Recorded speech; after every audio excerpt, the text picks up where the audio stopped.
Le ministre de l'Énergie a procédé ce mardi à une série de visites des sites industriels de la Sénélec.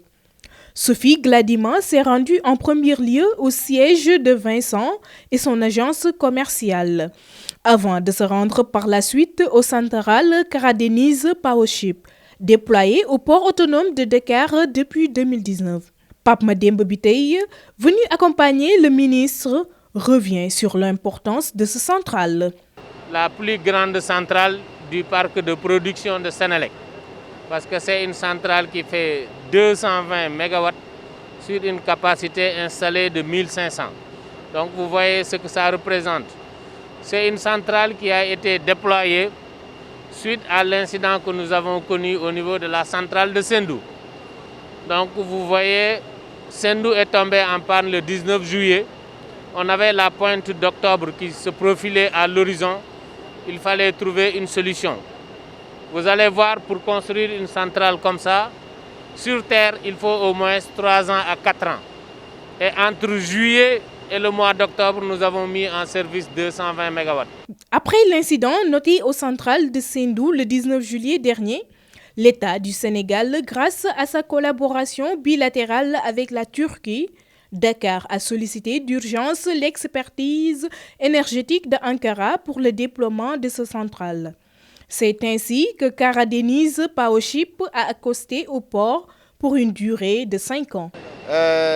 Production de l'électricité, mise à disposition de l'équipement Car Powership pour Sénélec, pour augmenter la capacité installée de Sénégal. On est là pour 5 ans.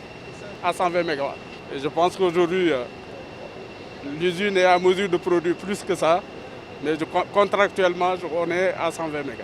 Le port et la Sénélec, parties prenantes et partenaires, ont magnifié cette collaboration. Mais vu la rapidité de la mise en service de ce gros navire central énergétique, ils parlent de premier projet fast-track du plan Sénégal émergent. Ce grand projet qui, pour l'essentiel, a été travaillé de concert avec le port et que mon directeur général a l'habitude de dire que c'est le premier projet fast-track du président. Parce qu'en moins de 2 mois, tout a été mis en œuvre par la Sénélec et le port pour faire venir le bateau.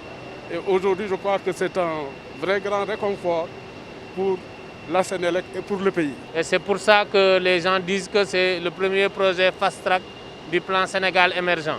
Parce que toutes les centrales que nous avons eu à installer, c'est sur 3 ans, 4 ans. Ça, on l'a mis en service en quelques mois.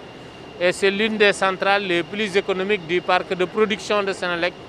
Et comme vous avez suivi les explications tout à l'heure, à partir du mois d'avril, cette centrale pourra fonctionner au gaz, ce qui va réduire davantage les coûts. Le directeur général de la Sénélec est revenu sur les exigences environnementales imposées avant l'accostage de ce navire. Pape Mademba Biteye rassure. Oui, par rapport aux aspects liés à l'environnement, vous voyez, hein, en termes d'émissions et aussi en termes d'eau de mer, il n'y a pas de pollution.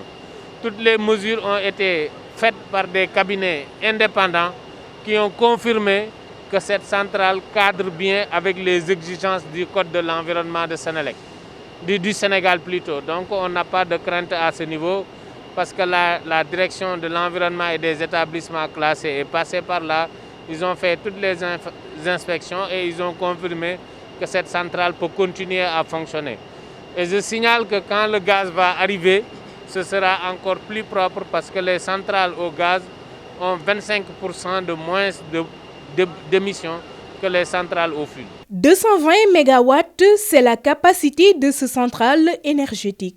Une centrale qui est venue à son heure depuis les délestages ont diminué drastiquement. La présence de Kara-Denise Powership à Dakar sonne comme un bouffée d'oxygène.